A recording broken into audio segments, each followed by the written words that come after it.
මනුෂ්‍යෙක් විදිහට කෙනෙක් මුහුණ දෙන භයානකම තනු යථාර්ථය තමයි මරණය කියලා කියන්නේ. කිසිම කෙනෙකු නතර කරන්න බෑ.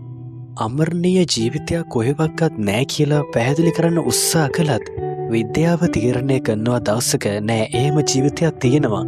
මෙන්න මේකයි ඒකට මාවත කියලා ඔප්පු කරලා පෙන්නන්න. සාගරයේ අදට තියෙනවා නිහඬ යථාර්ථයක්. සාගරය දන්නවා මොකද්ද අමරණීයත්වය කියන්නේ කියලා. සාගරයේ මේ වෙනකොටත් හැම දෙයක්ම සංගවගෙන නිහඬව ජීවත් වෙනවා. සාගර ගවේෂණයේදී මේ වෙනකොට ගවේෂණය වෙලා තියෙන්නේ 5% විතරයි. 95% කොටසක් තියෙනවා තාමත් මනක් කල්පිත විදියට. මේ කතාවෙන් ඉස්මතු කරන්නේ මොකක්ද ඒ සදාකාලික ජීවිතය කියන්නේ කියලා. තවත් විස්තර කර ඉන්නේ නැතුව අපි කෙලින්ම කතාවට යන්. මේ සුපිරිම කතාවේ නම තමයි The King's Daughter. කතා පටන් ගන්න ඉස්සෙල්ලා මතක් කරනවා ඔයත් තාමත් මගේ YouTube channel එක subscribe කරන්න. බලන්න subscribe බටන් එක දැම්මද කියලා එක subscribe කරන්න. ඒත් පුංචි bell icon එක all කරොත් එimhe ඔය දාපුවම ඔයාගේ ළඟටම notification එක ගෙන කරපුවා වීඩියෝ like එක දාන්න අමතක කරන්න එපා.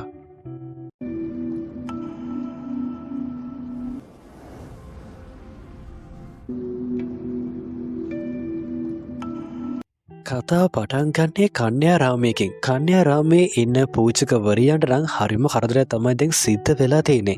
කුඩා කාලේ ඉඳන්ම එක පුංචි ගෑල්ලම් එක්ක මෙයාලා බලා කියා ගන්නවා. මේ ගෑල්ලමියා හින්දා හරිම කරදරේ. කුඩා කාලේ ඉඳන්ම එයා මොහොතට ගොඩක් ආසයි. මහා සාගරයේ එයා කිමි දෙන්න ගොඩක් ආසයි. එයා කියන්නේ මගේ ජීවිතේ මම මොකට බය වුණත් මං කවදාවත් මොහොතට නම් බය වෙන්නේ නැහැ කියලා. යන්න එපා කියලා කොයිතරම් කිව්වත් ඒ දේ අහන්න නැතුව වැඩ කරනවා. ප්‍රධාන පූජකතුමිය මේ සේරම දේවල් දකිනවා. තීරණය කරනවා අද ඔයාට හොඳ පාඩමක් මං උගන්වන්නම් කියලා. මම මේ කියන කතාව හොඳින් අහගන්න මරී. ඔයා දැන් වැඩිහිටියෙක්. ඔයාට කියලා වගකීම් තියෙනවා.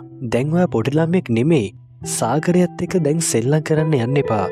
මගේ කට්ටියට නිතරම ඔයා දිහා බල ඉන්න බෑ. එයාලට තියෙනවා රාජකාරී. ඔයාට දඩුවමක් දෙන්න මට සිද්ධ වෙනවා. මං ඔයාට කොයිතරම් අවවාද කළත් ඔයා ඒවා කනකටවත් ගන්නේ නෑ. පුංචි තරවටුවකින් කතාව නතර වෙලා ගමන් කරනවා වර්සයිලස් වලට. මේ වෙනකොට 14 වන ලුවි රජු තීරණය කරනවා තමන්ගේ ප්‍රජාව ආමන්ත්‍රණය කරන්න. අධිරාජ්‍යයා බය නැතුව ආවට හිතේ ගොඩක් ලොකු බයක් තියෙනවා. කොයි වෙලාවෙ මාව මරයිද කියලා තියෙන බය තමයි මේ තියෙන්නේ. හිත එන්නකොටම කැරලිකාරයෙක් ඇවිල්ලා අධිරාජ්‍යයට වෙඩි තියනවා. හැම කෙනාම හිතන්නේ අධිරාජ්‍යගේ ජීවිතේ නැත වුණා කියලා. හැබැයි ඒ වෙඩිපාර වැදිලා තියෙන්නේ පපුවට නෙමෙයි. අධිරාජ්‍ය තීරණය කරන තමන්ගේ ශක්තිය පෙන්වන්න වෙඩිපාරත් කාගෙන නැවත පාරක් අස්සේ අපිට නැගලා හැම කෙනාටම කියන්න එහෙම ලේසියට මම නැති වෙන්නේ නැහැ කියලා. මිනිස්සුගේ හිතට නැවත පාරක් ශක්තියක් වෙනවා. පපුව ප්‍රදේශයට බේරන ලේපාර අධිරාජ්‍යගේ හිත නොසන්සුන් කරනවා. දැනෙන්න පටන් ගන්නවා මරණයේ තියෙන බය. පූජකතුමාට කියන්නෙත් පූජකතුමනි මට දැනෙන්නේ මගේ ජීවිත කාලය ඉවර වෙනවා කියලා. ඒක ඇත්තක්ද? දෙවියන් මාව ඕගවට අරගන්නද හදන්නේ? හදිස්සියවක්වත් මගේ ජීවිතේ නැති වුණොත් මගේ අධිරාජ්‍යයට මොකද සිද්ධ වෙන්නේ? මම මොකද්ද කරන්නේ? කැරලිකාරයෝ හැම තැනකම ප්‍රධාන වෛද්‍යතුමා කියන්න පටන් ගන්න ඉතිහාසයේ කරුණු එක්ක සසදා බැලුවට පස්සේ විද්‍යාව ගොඩක් දියුණුයි. කරන්න බෑ කියලා දෙයක් නැහැ මේ වෙනකොට. අමරණීයත්වය ලබා ගන්න පුළුවන් හැකියාව තියෙනවා. සුරංගනාවියකී ජීව ශක්තියෙන් ඔබතුමාට අමරණීය වෙන්න හරියටම දේවල් ටික කළොත් නියතවම අමරණීයත්වය ලබා ගන්න පුළුවන්. ඔබට පුළුවන් අමරණීය වෙන්න. ඒකට කැමති නම් දැම්ම අපි මේ වැඩේ පටන් ගමු කියලා. සුරංගනාවියක් අල්ලගන්නව නම් ඒකට අවශ්‍ය කරනවා දඩියාකාරයෙක්. ගමන් කරනවා මිනිසා කවදාවත් ගමන් නොකරපු දුරක්. ඇත්තලැන්තික් මුහුදු තීරය කියන්නේ හරිම රළු මුහුදු තීරයක්. කිසිම කෙනෙකුට පණ පිටින් එන්න බෑ. අතිදක්ෂ දඩියාකාරයෙක් වන යෙවිස් තීරණය කරනවා සුරංගනාවියක් අල්ලගන්න. ගිහිලා බලනවා කොහෙද ඉන්නේ කියලා. දුරදක්නය පරීක්ෂා කළ බැලුවට පස්සේ දකිනවා අවශ්‍ය කරන කෙනා මේ මුහුදු තීරයේ ඉන්නවා කියලා. තීරණය කරනවා කණ්ඩායමට අණ දෙන්න මේ වෙනකොට අපේ දඩයම හොඳටම ආසන්නයි. බෝම්බ ටික දාන්න වතුරට. ඊට පස්සේ දැල් ටික දාලා එයාව අල්ලගන්න කියලා. දැල් දෙකක් දානවා. මේ දැල් දෙකට කිඳුරියක් වගේම සඳ කිඳුරෙක් අහුවෙනවා. තීරණය කරනවා කිඳුරිය විතරක් තියාගන්න. සඳ කිඳුරව නැවත පාරක් ඇට්ලැන්ටික් වලට මුදා හරින්න. හේතුව මෙන්න මේකයි. සඳ කිඳුර වැඩක් නෑ කියලා හිතනවා. එයාට කිසිම හැකියාවක් නෑ. බලය අඩුයි. කිඳුරියව අල්ලගත්තට පස්සේ සුදුපාට පරවියක්ගේ පනිවිඩයක් යවනවා. පරවියා ඉක්මන්ටම ගමන් කරනවා වර්සයිලස් වලට. ලොවී අධිරාජ්‍යය දැනගන්නවා මේ වෙනකොට එයට අවශ්‍ය කරන කිඳුරිය අල්ලගෙන තමයි තියෙන්නේ. ඉතිහාසය වෙන මෙතනති වෙනස් වෙනවා. හැම කෙනාම හිතන්නේ තාමත් කිඳුරියෝ කියන්නේ මනක් කල්පිතයක්. කවතාවක්කත් හෙළි නොවන සත්‍යයක් කියලා. හැබැයි මෙතනති මෙයාල තීරණය කරනවා ඒ මනක් කල්පිතය ඇත්ත කරන්න. කිඳුරියවත් අරගෙන දින කීපයකින් නැවත පාරක් වර්සයිලස් වලට එන්න හැකියාව ලැබෙනවා යෙවිස්ට. මේ වැඩේට පූජකතුමාත් හොඳට උදව් කළා. පස්සේ තීරණය කරනවා මාත් පොඩ්ඩක් ඉතිහාසයෙන් හොයන්න ඕනි කියලා. ඇස්පේන් නැතිහින්ද අත්කාචකින් තමයි බලන්නේ. බැලුවට පස්සේ දකිනවා කිඳුරියක් කියන්නේ අඩක් මනුෂ්‍යයෙක්, අඩක් මාළුවෙක්, ඒ වගේ ජීවියෙක්. සතෙක්ට හැඟීම් දැනීම් නෑ. ඒක හින්දා ගැටලුවක් නෑ කියන එක තමයි පූජකතුමාගේ තාමත් මතය. කතාවක් ඔයා අහලැති. මේක ඇත්ත කතාවක්. ඒ කතාව විස්තර කෙරෙන්නේ දවසක් එක මුහුදු ගවේශකෙක් තීරණය කරනවා මුහුදේ යාත්‍රා කරන්න. යාත්‍රා කළා අලුතෙන් දූපතක් හොයාගන්නවා. දූපතෙන් පිටවෙන්න හදද්දී තමයි දැනගන්නේ නැංගුරම නෑ කියලා. නැංගුරම හොයනකොට කිඳුරියෝ 3 දෙනෙක් ඇවිල්ලා කියන්නේ ඒකෙන් අපේ පුංචි ළමයි සෙල්ලම් කරනවා කියලා. මම මේ කියන කතාවේ පරස්පරතා තියෙනවා. මේ කතාවට එකතු කළා විතරයි. පූජකතුමා තීරණය කරනවා අලුයම වෙන්නත් ඉස්සෙල්ලා ගමන් කරන්න කන්‍යාරාමයට. කන්‍යාරාමයේ අවුරුදු 16ක් වෙනකන් ගෑල්ළමෙක්ව පරිස්සමට බලාගත්තා. මේ ගෑල්ළමයා තමයි මරී. එයාව නැවත පාරක් එක්කගෙන යන්න තමයි හදන්නේ මාලිගාවට. මරීට කියන්නේ ඔයාව එක්කගෙන යන්නේ මාලිගාවේ සේවිකාවක් විදියට තියාගන්න. කැමතිනම් ඔයාට පුළුවන් එන්න කියලා කියනවා. අධිරාජ්‍යගේ අනක්කින්ද මරී තීරණය කරන වෙන කරන්න දෙයක් නෑ. මේ වෙනකොට මාව කළුවර කාමරයක හිර කරලා තියෙන්නේ. මාලිගාවට ගියොත් එහෙම ටිකක් සිර නරඹන්න හරි පුළුවන්නේ. ඒකින්ද ගමන් කරන්න. මරේ ටිකක් කටකැරිච්ච කතා කියනවා. අහන්න පටන් ගන්න. එතකොට පූජකතුමනි ඔයා සේවය කරන්නේ අධිරාජ්‍යයට එහෙම නේද? ඒක වැරදි. මා සේවය කරන්නේ දෙවියන්ට. අධිරාජ්‍යත් එක්ක වැඩ කරනවා විතරයි. 14 වන ලොවී අධිරාජ්‍යගේ වර්සයිස් කියන්නේ සංගීතඥයන්ගේ නවාතැන. ප්‍රේමේ මන්දිරය ඔන්න ඔය විදියට එක එක නම් භාවිතා කරනවා. 14 වන ලොවී අධිරාජ්‍යයට කතා කරන අනුවර්ත නාමය තමයි සූර්ය දෙවිඳුන්. ජීවිතේ පළවෙනි පාට තමයි ඉතින් මරී දකින්නේ මේ තරම් ලොකු ගෙදරක්. එයා ඉදියේ කන්‍යාරාමයක. මරීට හම්බ වෙනවා පොඩි කාමරයක්. ඒ කාමරේ ජනෙල කැරියට පස්සේ ලස්සන උද්‍යානයක් තමයි තියෙන්නේ. මරී තීරණය කරනවා හෙට උදෙන්ම මං කරන්න පළවෙනි වැඩේ තමයි මේ උද්‍යානයේ වටයක් යන එක. බලන්න ඕනේ මොනව තියෙන්නේ කියලා. පූජකතුමනි මට ඔබගෙන් දෙයක් දැනගන්න තියෙනවා. ඔබතුමා මෙතෙන්ට ගෑල්ළමේ ගෙනාවා. ඒ ගෑල්ළමයා මගේ මේ මාලිගාවට එන්න මොකද්ද තියෙන සුසුකම? එයාට සංගීතය පුළුවන්ද? එයා ඉපදිච්ච දවසේ ඉඳන්ම සංගීත බඩුවක් අතින්වත් අල්ලලා නැහැ. අහන්න සතුටුයි. ඒ කියන්නේ මෙලෝදියක් බෑ. ලොවී අධිරාජ්‍යගේ මිත්‍රශීලී රාජ්‍යයකින් කුමාරයෙක් දැන් ඇවිල්ලා තිනවා. මෙයා ඇවිල්ලා තියෙන්නේ තමගේ විශ්වාසය අධිරාජ්‍ය ඉදිරියේ පෙන්නලා එයාට කියලා ලකුණු ටිකක් දාගන්න. අධිරාජ්‍ය තීරණය කරන මේ කොල්ලා ගොඩ හොඳයි වගේ. හොඳට අපිට සලකනවා. උද්‍යානයේ බලන්න ගියාට පස්සේ මෙරී එයාගේ සේවිකාව වන මාගලෙත් එක්ක කට්ටිය hina වෙන්න පටන් ගන්නවා. කොහේ ඉඳන් ආපු ගොඩේ සෙට් එකක්ද මේ ගමේ කියලා මොකද්ද මෙතන කරන්නේ? මෙයා ඉන්න ඕනි හරනම් මාලිගාවේ පිගම් හොදන්නනේ. මෙයාලා වගේ අයවත් අරගන්නවද? මොකද්ද එයාට තියෙන සුසුකම? මෙයා මෙතන VIP වගේ ගමන් කරනවනේ කියලා කට්ටිය ටිකක් කල්පනා කර කර ඉන්නවා. අනුන්ගේ කුණු හොයන එක තමයි ඉතින් කොයිතරම් සල්ලිකාරය වුණත් මේගොල්ලන්ගේ වැඩේ. මරී නම් ඒව ගණන් ගන්නෑ. එයා මේවා දැක්කේ නෑ වගේ තීරණය කරනවා. කට්ටිය අපි දිහා බලනවා. ඒකත් හොඳයි කියලා ඔහේ පාඩුවේ ඇවිදන් යන්න. ඇවිදන් යනකොට තියෙනවා එක ෆවුන්ටන් එකක්. මේ ෆවුන්ටන් එකේ තියෙන්නේ කාන්තා රූපයක්. රත්තරන් වලින් උත්පාදනය කරන මේ ප්‍රතිමාවට පුදුමාකාර ලස්සනක් තියෙනවා කියලා මරී හිතන්න පටන් ගන්නවා. ෆවුන්ටන් එක ගාවට ගිහිල්ලා ඒක අල්ලලා බලන්න හිතනවා. මෙයා මේ විකාර වැඩේ කරන්න හදනකොටම අධිරාජ්‍ය පිටිපස්සෙන් එනවා. ෆවුන්ටන් එකේ ජලධාරිතාව වැඩි වෙනවා. අධිරාජ්‍ය පුදුම කරවන්න. මේකට බය වුණාට පස්සේ මරිය වැටෙනවා මේ ෆවුන්ටන් එකට. එයාව හොඳටම ගිලනකොට තමයි ඉතින් ඇවිල්ලා කෙනෙක් බේරගන්නවා. අධිරාජ්‍යත් එක්ක hina වෙන්නත් හැකියාවක් ලැබෙන්නේ නැහැ. හොඳටම සීතලේ වෙවුලනවා. අධිරාජ්‍ය කියන්නේ ඊළඟ පාර ඔයා hina වෙනකොට ඇත්තම hina වෙන්න දැන් උත්සා කරන්න එපා කියලා තමගේ කපායත් බොරෝලා කියන්න පටන්ගන්නේ මට ඕක ඕඩ වෙන්න මංකවත වලුත් එකක් තියෙනවා ඔය ඕක තියාගන්න කියලා මෙතන පිට වෙලා යනවා.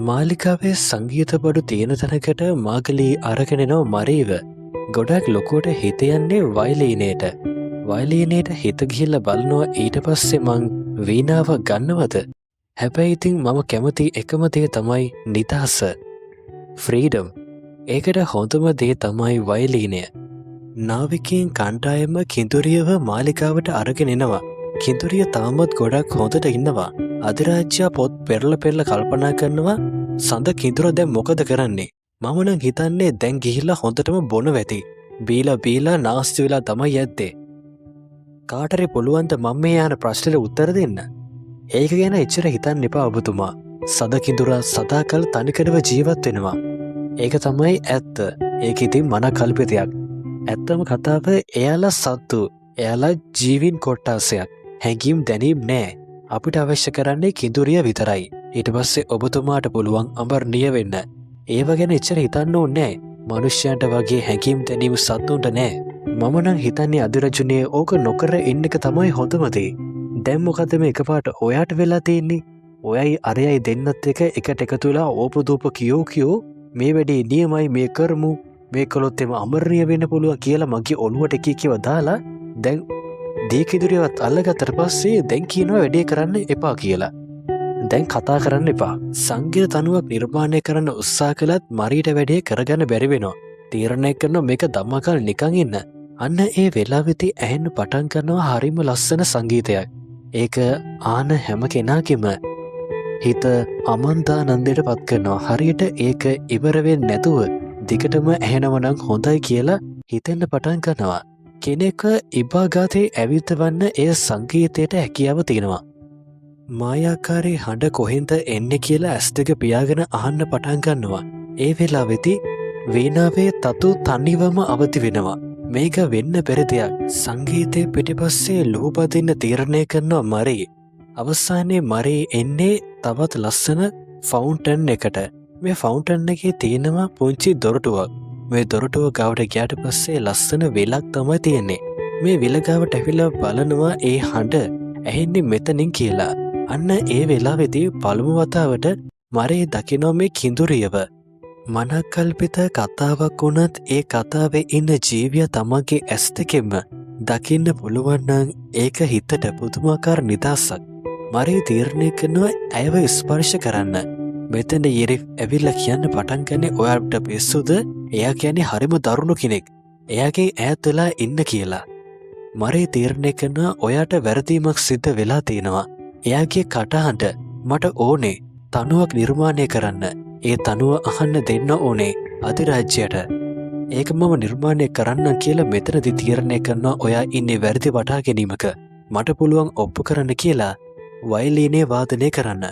වයලීනේ වාදනය කරනකොට කිඳුරිය තමගේ හඬ භාවිතා කරනවා. ඇයි ගීත ගායනා කරන පටන් ගන්නවා. ඒ ගීත තුළින් නිර්මාණය වෙන ලස්සන ගීතයක ආරම්භයක්. මේකට කියන්නේ ආත්ම ගීතය කියලා. නාවිකයෙක්ට සාගරය කියන්නේ තමන්ගේ ගෙදර වගේ. එහෙම වෙලත් යෙවිස්ට කතා කළේ නෑ කිඳුරිය. කිඳුරියගේ හඬ ඇහුණි මෙතනදී. මරීට පුදුම හිතන කාරණාව කියන්නේ කිසිම කෙනෙකුට ඒ ශබ්දය ඇහුන්නේ නෑ. එදා රාත්‍රියේදී ඒ ශබ්දය ඇහුනේ මරීට විතරයි. මැගලී මම මේ කියන කතාව ඔයා විශ්වාස කරන එකක් නෑ. එයාට තිබුණේ කොළපාට ඇස් දෙකක්. එයාට හරිම ලස්සන කටහඬක් තියෙනවා. මින් පෙරමා කිසි දිනක ඒ තරම් ලස්සන කටහඬක් දැකලා නෑ අහලත් නෑ. එයා ගොඩක් ලස්සනයි. මට නම් තේරෙන්නේ නෑ ඔයා මොනව කියවනවද කියලා. නිකන් මාළුවෙක්. මට නම් හිතෙන්නේ එච්චරයි. ඔයා පිස්සුවෙන් වගේ මාළුවෙක් එක කියවනවා. එදා රාත්‍රියේදී මරේ තනුවක් නිර්මාණය කරනවා කිඳුරියත් එකට එකතු වෙලා. ඒ තනුව උදේ පාන්දරින්ම වාදනය කරන්න තීරණය කරනවා පිපිදීමේ ගායනය විදියට. අධිරාජ්‍යයා අවදි වීමත් එක්ක තමයි මේ ගායනය ඇහෙන්නේ. කියන්න පටන් ගන්නේ මුලින්ම සංගීතය තමන්ගේ කන්වලට ඇහෙනකොට මුළු දවසම වෙනස්ම හැඟීමක් තමයි ඇති වෙන්නේ. අධිරාජ්‍යයා හොඳින් කල්පනා කරනවා තීරණය කරනවා මේ ගීතය මීට කලින් මං අහලා නෑ. කවුන්ද ඒක නිර්මාණය කළේ? කවුරු නිර්මාණය කළත් ගොඩක් ලස්සනයි. මටත් එපා වෙලා තමයි ඉදී එකම ගීතය හාලා. තනුවක් නිවරදිව නිර්මාණය කරපුහින්දා මෙරීට අවස්ථාව ලැබෙනවා එදා හවස තියෙන අමුත්තන්ගේ සාදයට යන්න. මෙරි ගොඩක් ලස්සන්ට හැඩවෙලා ලස්සන වෙලා තමයි යන්නේ. තමන්ව මේකප් කලාට පස්සේ පළවෙනි පාට මෙරී බයවෙනවා. මොකක්දවේ මට වෙලා තියෙන කියලා. විද්වතුන් විතරයි මේකට සහභාගී වෙන්නේ. හැම කෙනාම ලස්සන්ට සැරසිලා ඉන්නවා. ඒත් හැම කෙනාගෙම ඇස් එක තැනක නතර වෙනවා. මල්ලියව දැක්කට පස්සේ සමහර කෙල්ලෝ ඉරිසියාවේ පැලෙන්න පටන් ගන්නවා. කල්පනා කරන්නේ හැම කෙනාම අර ගොඩේ ටයිප් එකට ඉදපු ඒ කෙල්ලද මේ ලස්සන වෙලා ඉන්න කියලා. අධිරාජ්‍ය ඉස්සරාම කුමාරයා ඇවිල්ලා ඉල්ලන්නේ ඔයා ගොඩ ලස්සන කාන්තාවක්. එකින්ද අනිවාර්යෙන්ම නර්තනය යෙදෙන්න දන්නව ඇති.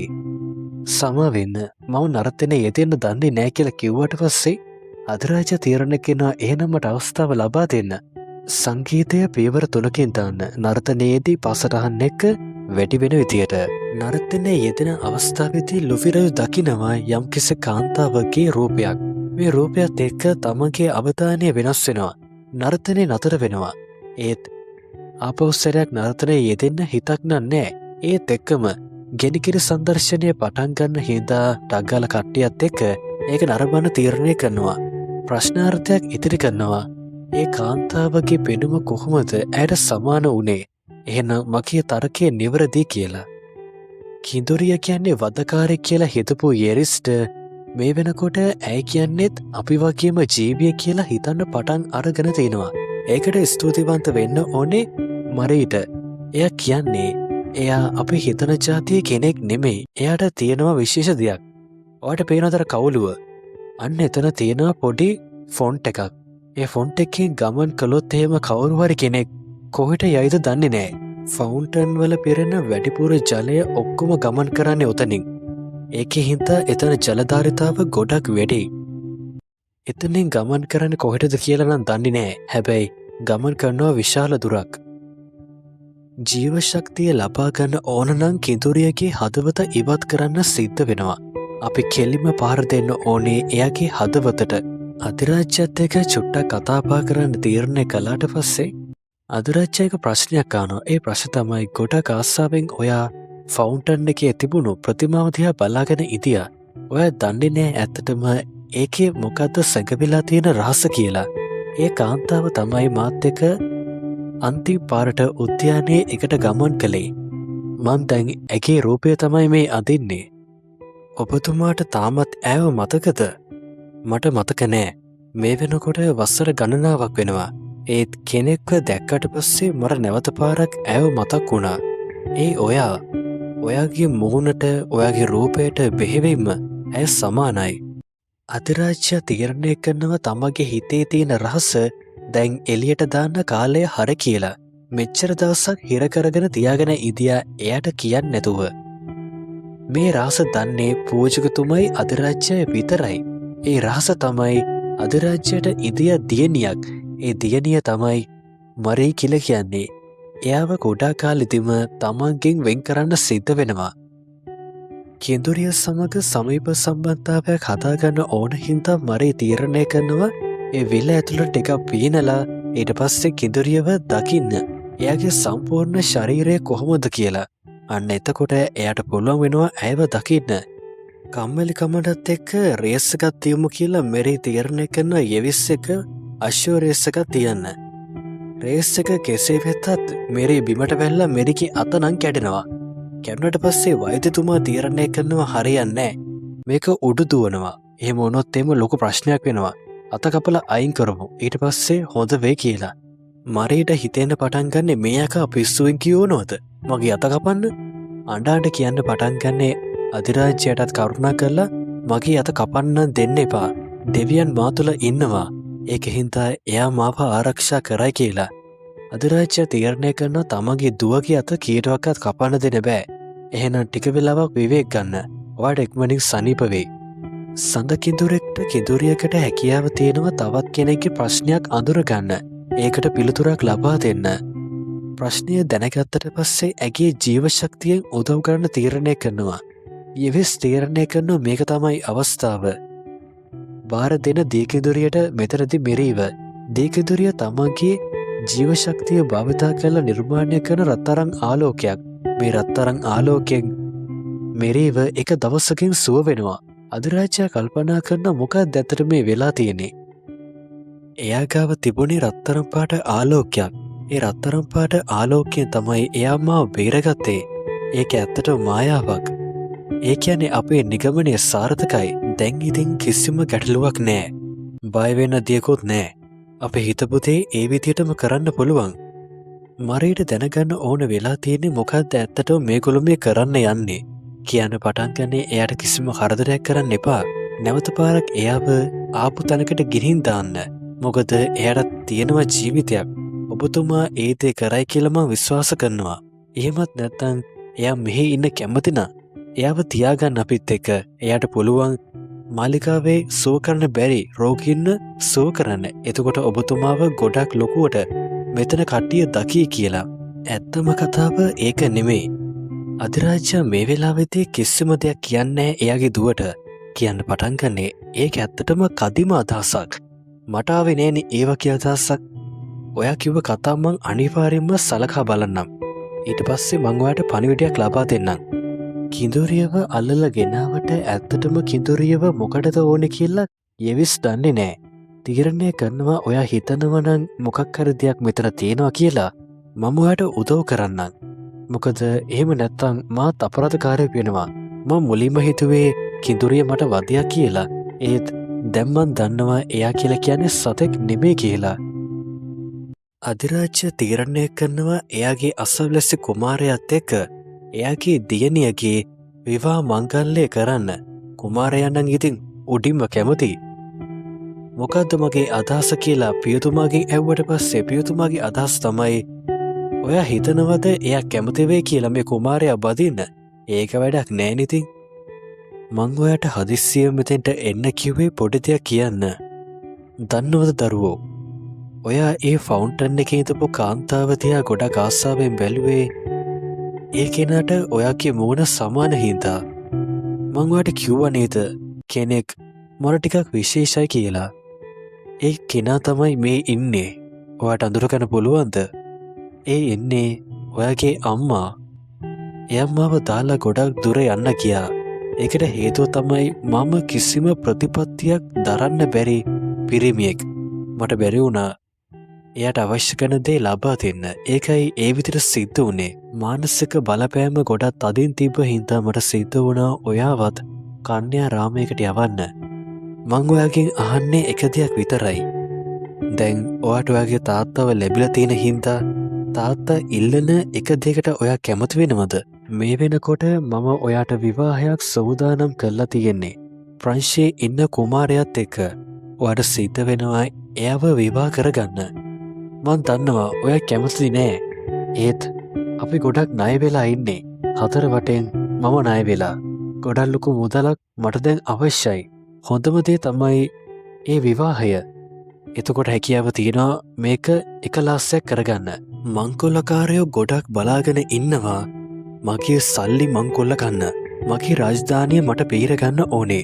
මේක තමයි මට වටින්නම දේ. ඒක හින්දා ඔයා මට උදව් කරන්න. ඔයා මේකට අකමැති වුණොත් මේක තමයි මං ඔයාට ලබා දෙන නියෝගය. ඔයාට බෑ අකමැති වෙන්න. මොකද මම මේ වෙලාවේදී කතා කළේ තාත්තා කෙනෙක් දුවෙක්ට කතා කරන විදිහට. දැන් මං කතා කරන්නේ අධිරාජ්‍යයක් විදිහට. ඔයාට ඒ දේ කරන්න සිද්ධ වෙනවා. මොකද කුමාරිකාවක් විවාහ කරගන්න ඕනේ කුමාරයෙක්ව. ඒක තමයි නීතිය. හැමදාම රැට මරිය නිදි ගන්න ඉස්සෙල්ලා ප්‍රාර්ථනාවක් කළා. එයාගේ දෙමාපියන් එයාට හම්බ වෙන්න කියලා. තාත්තව හම්බ වුණාට පස්සේ පුදුම සතුටක් තමයි දැනුනේ. ඒත් මේ වගේ කෙනෙක් කියලා නම් හිතුවේ නෑ ජීවිතේ කවදාවත් මරේ. මරේ තීරණය කරනවා ඔබතුමාට ඕන විදිහටම එය සිද්ධ වෙයි කියලා. ගොඩක් සතුටින් මෙතන පිට වෙලා ඊට පස්සේ හොඳටම අඬන්න. කල්පනා කරනවා මම හිතුවේ නෑ එයා ඒ වගේ කෙනෙක් කියලා. මගේ අම්මා ඉදියානම් එයාවක්වත් මට මේ වෙලාවෙදී පිහිටක් වෙයි. ආදරේ කියන්නේ මොකක්ද කියලාවත් දන්නේ නැත. වසර 16කට පස්සේ දුව හම්බ වුණාට පස්සේ කතා කරපු විදිය එච්චර හොඳ නෑ කියලා අධිරාජ්‍යයට තේරෙනවා. එයා කල්පනා කරනවා මං සැර වුණා වැඩි. ඒත් මං මොනව කරන්නද? මට තේරෙන්නේ කොහොමද පටන් ගන්න කියලා. පූජකතුමා දැනගන්නවා දීකිඳුරියට හැකියාව තියෙනවා කියලා. මනුෂ්‍යයාගේ සිතුවිලි කියවන්න.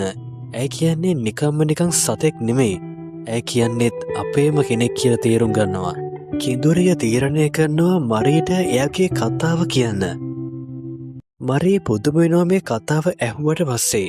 කිඳුරියට ඉඳලා තියෙනවා පුංචි දරුවෙක්. හැබැයි කිඳුරියව අල්ලගන්න වෙලාවෙදී පුංචි දරුවට පොඩි හරි කරදරයක් සිද්ධ වෙයි කියලා එයා හිතාමතාම තමයි මේ දැනට අහු වෙලා තියෙන්නේ. කිඳුරිය සමග සඳ කිඳුරත් ආවා. ඒත් අවශ්‍ය වෙලා තියෙන කිඳුරියව. කිඳුරේ එයාගේ හදවතේ තියෙන වේදනාව කියනවා. මෙන්න මේකත් එක මරී තීරණය කරනවා නැවත පාරක් එයාව අක්තලාන්තෙක් වලට ගෙනියන්න ඕනේ. මොකද එතන තමයි එයාට ඉන්න ඕන තැන. හදවත් සැත්කම කරන්න හෙට තමයි හොඳම දවස. වසර ගණනාවකට පස්සේ පායලා තියෙනවා චන්ද්‍රග්‍රහණයක්. චන්ද්‍රග්‍රහණය පායන වෙලාව තමයි මේකට හොඳම වෙලාව. එතනදී ඒ දේ කරනවා. ඒක තමයි අවසාන තීරණය. අපි අනිවාර්යයෙන්ම ඒ දේ කරනවා. එතකොට පුළුවන් මට අමරණීයත්වය ලබා ගන්න. මම ඒ බලය ලබා ගන්න ඕනේ. කිඳුරිය මට ලැබුණා. එහෙම දෙයක් මට උරුම නැත්තම් ෆාදර් කියන විදියට ඇයි එහෙනම් මට එයාව ලැබුණේ? ඒක සේරම දෙවියන්ගේ කැමැත්ත. ඔහුට ඕනුනා මාව අමරණීය කරන්න. දැන් මම ඒක ලබා ගන්න ඕනේ. මමයි බලසම්පන්න. ඔබතුමා තාමත් හිතන්නේ ඒ බොළඳ මතයෙන් නම් ඔබතුමා හිතනවා නම් අපි වගේම පෙනුම තියෙන බුද්ධිමත් ජීවියෙක්ව මේ විදියට නිස්කාරණේ මරලා දාන්න ඔබතුමා යටතේ තවත් මම වැඩ කරන්නේ. මොකද මම මේක හොඳක් කියලා හිතුවට මම මේක අධ්‍යයනය කළාට පස්සේ දැනගත්තා ඒක අන්තිම නරකයි කියලා. දෙවියන් වහන්සේ මිනිස්සෙකුට හැදෙන්න අවස්ථාවක් ලබා දෙනවා. මේ වගේ අහිංසක ජීවියෙක්ව ඝාතනය කළා ඔබ මොකද්ද බලාපොරොත්තු වෙන්නේ? අමරණීයත්වය ලබා ගත්තත් ඒ ජීවියාගේ ජීවිතේ නැති කළා කියලා වේදනාව දැනෙන්නේ නැද්ද? ඔයා දෙවියන්ව අයදිනව නේද? මොකද්ද කියන්නේ? මට සමාව වෙන්න කියලා කියනව නේද? එතකොට එතුමා සමාව දෙයිද?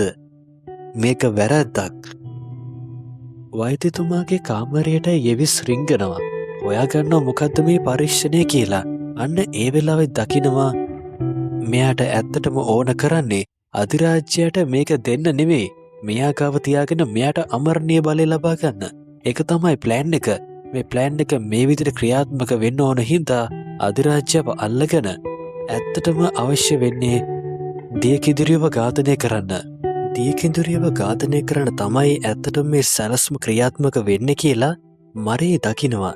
තීරණය කරනවා මේ පාපතර වැඩේ වෙන්න තියලා බලාගෙන ඉන්න බෑ. හොඳම දේ තමයි තාත්තට ගිහිල්ලා ටිකක් සැරට කතා කරනවා කියලා බයින්න පටන් ගන්නවා අධිරාජ්‍යයට ගිහිල්ලා. මෙයා මේ කරන්නේ හරිම ලස්සන විදියට. උදේ පාන්දර නැගිටිනකොට හරිම ලස්සන වාදනයක් ඇහෙනවනේ. කොඩු පට්ටම් කළා දානවා ගිහිල්ලා. අධිරාජ්‍යව ගැස්සිලා තමයි නැගිටින්නේ. ඔයා මොකද්ද හිතන්නේ? ඔයා හිතනවද ඒ දේ ඒ විදියට සිද්ධ වෙන දීලා මන් නිකන් බලාගෙන ඉදී කියලා? ඔයා කියන්නේ අධිරාජ්‍යයක් විදියට මිනිස්සුන්ගේ හිත දිනාගෙන ඉදියට ඔයා ඇත්තටම බැටළුහමක් පොරවගත්ත වෘකයෙක්. දැන් මං ඉවස්සුවා හොඳටම ඇති. මෙච්චර වෙලා කතා කළේ මාත් ඔයාට දුව විදියට. දැන් නම් කතා කරන්නේ ඒ විදියට. එයා කියලා කියන්නේ මගේ ජීවිතේ කොටසක් මේ වෙනකොට. එයා මට හොඳ යෙහෙලියක්. ඔයාට බෑ එයාව ඝාතනය කරන්න. එහෙමද? ඔයාද මාව නතර කරන්නේ? ඔයා කොහොමද මාව නතර කරන්නේ? සේනාවක් ගෙනවද? ඔයා යුද්ධ කරන්න දන්නවද? ඔයාට කිසි දෙයක් කරන්න බෑ. හොඳම දේ තමයි අදවස ඔයාගේ වෙඩින් එක තියෙනවා. ගිහිල්ලා ලෑස්ති වෙනවා. අධිරාජ්‍යයා එයාට දුන්න චිත්‍රයත් ඉරලා දාලා තීරණය කරනවා හරියන විවාහෙටම ලෑස්ති වෙන්න කියලා. මේ ගැන හිතේත ඉන්නකොට මෙතෙන්ට පූජකතුමා එනවා. ගාන්ට වැඩේ බැලස් කරලා කෙල්ලව අරගන්න එළියට. කියන්න පටන් ගන්නේ ඔයාට තමයි පුළුවන් මේ වැඩේ එකලාසයක් කරන්න. තාම ප්‍රමාද නෑ. ඉක්මන් කරන්න. ඔයාට ඒ දේ කරන්න පුළුවන්. මට ඔයාගෙන විශ්වාසයි. මම මේක දෙන්න ඉදී මගේ තාත්තව හම්බ වුණාට පස්සේ. ඒත් මම හිතනවා ඒක ලැබෙන්න ඕනේ ඔබතුමාට කියලා. තාත්තා කියලා කියන්නේ නිකම්ම වචනයක් නෙමෙයි. ඒක දුවෙට පොතේට හදවතට ගෙන දෙන ආත්මීය හැඟීමක්. මරේ තීරණය කරනවා යෙවිස් එක මේ වැඩේ ඉවරයක් කරන්න. යෙවිස් තාමත් අධිරාජ්‍යයට සේවය කරනවා. අධිරාජ්‍යයට විරුද්ධ වෙන කැමැත්තක් දක්වන්නේ. හැබැයි මෙතනදී මරී ඇවිල්ලා තියෙන හැම දෙයක්ම අත්හැරලා එවෙස් තීරණය කරනවා ඔයා හැම දෙයක්ම අත්හරිනවා නම් මටත් ගැටලුවක් නෑ. කරන්න ඕන දේ හරියටම කරනවා. සමස්ත උද්‍යානයට වතුර ලැබෙන්නේ මෙතනින්. උද්‍යානයට ලැබෙන වතුර මාර්ග ටික බ්ලොක් කළාට පස්සේ මෙතන ජලධාරිතාව වැඩි වෙනවා. ඊට පස්සේ හැකියාව තියෙනවා කිඳුරියට ගමන් කරන්න අනිත් දොරටුවට. ඒ මාර්ගයට ගමන් කරලා පස්සේ කොහෙට යනවා දන්නේ නැහැ. මෙයාලගේ වෙලාවටම ගොඩක් ලොකු බාධා ආවත් අවසානයේ පුළුවන් වෙනවා ඒ මාර්ගයේ දිගේ කෙලිම මුහුදට ගමන් කරන්න. මරී තීරණය කරනවා එයාගේ තාත්තව අත්හරින්න. අධිරාජ්‍යයා බැගෑපත් වෙලා එල්ලීම කරන්නේ මට වගේ අම්මවත් නැති වුණා. මට අවස්ථාවක් ලබා දෙන්න මේ පාර පොරොන්දු වෙනවා. මං ඔයා කියන දේ අහනවා කියලා. මට ඔයාව නැති කරගන්න බෑ. කරුණා කළා මාව විශ්වාස කරන්න. ඔයාට ඒ දේ කරන්න බෑ තාත්තේ. ඔයාට ඒ දේ කරන්න පුළුවන් වුණා නම් ඔයාට ඕන තරම් කාලය තිබුණා. ඔයා මට ආදරේ කළේ නෑ. මගේ අම්මට ආදරේ කළේ නෑ. කරුණා කළා ඒ දේ විතරක් කියන්න එපා. මං ඇයට ආදරේ කළා. ඔයාට පුළුවන් නම් එක දෙයක් විතරක් කරන්න. ඔයා මට ඇත්තටම ආදරේ නම් තුවක්කුකරුවන්ට පිටිපස්සට යන්න කියන්න. කිඳුරියට පාඩුවේ ඉන්න දෙන්න කියන්න. ඔයාගේ නෞකා සියල්ල ඉවත් කරගන්න. මට යන්න දෙන්න. මට මෙතන ඉන්න බෑ. මේක නෙමේ මගේ ජීවිතේ. ඔයාගේ ජීවිතේ තියෙන්නේ මේ මාලිකාවේ. ඒත් මම කියන්නේ එහෙම කෙනෙක් නෙමෙයි. මං බලාපොරොත්තු වුණා ඔයා මාව තේරුම් ගනී කියලා. ඒත් මං වැරදි. මං ඔයාට පෙන්නන්නම් මොකද්ද ආදරේ කියන්නේ කියලා. කුමාරිකාව මේ කන්දෙන් පල්ලෙහාට පයින්නවා. කිඳුරිය එයා ගාවට ඇවිල්ලා කිඳුරියගේ ජීව ශක්තිය භාවිතා කරලා කුමාරිකාව සනීප කරනවා. 14 වන ලුවී රජු අවසාන ප්‍රකාශය ඉදිරිපත් කරනවා. පියාඹන්න මගේ පුංචි කිරිල්ලේ හයියෙන් පියාඹන්න. කිසිම කෙනෙකුට ඔයාව අල්ලගන්න බැරි වෙන විදියට පියාඹන්න. පියාඹල යන්න මගේ සිර ගෙදරින් ඈතටම. නෞකා සියල්ලම ඉවත් කරගන්න කියලා සංඥාව ලැබෙනවා. දින ගණනාවකට පස්සේ හැකියාව ලැබෙනවා මරීට ළඟා වෙන්න අට්ලාන්තික් වලට. සදාකාලික ජීවිතයක් ලබා ගත්තත් තමන්ගේ හිතේ තියෙනව නම් කළු පාට සිදුරක් කවදාවක්වත් ආලෝකයේ පතිත වෙන්නේ නැති ඒ සදාකාලික ජීවිතයේ නිකම්ම තමන්ට සිරගෙදරක් වෙනවා. මෙන්න මෙතනින් මේ කතාව ඉවර වෙනවා. ඔයාට මේ කතාව ගැන මොකද හිතෙන්නේ කියන එක අනිවාර්යයෙන් මට පහලින් කමෙන්ට් කරන්න. ඔයත් තාත් මගේ YouTube channel එක subscribe කරන්න. පහළ subscribe button එක දැම්මදී ක්ලික් කරලා subscribe කරන්න. ඒත් මුචි bell icon එක all කරොත් එමෙ ඔයාලට දාපුවම ඔයාගේ ළඟටම notification එක ගෙන කරපුවා මේ වගේ තවත් ලස්සන කතාවක් අපි ඉක්මනින් මුණ ගැහුවා. එතකන් අදස් ඔයාට සුබම සුබ දවසක්.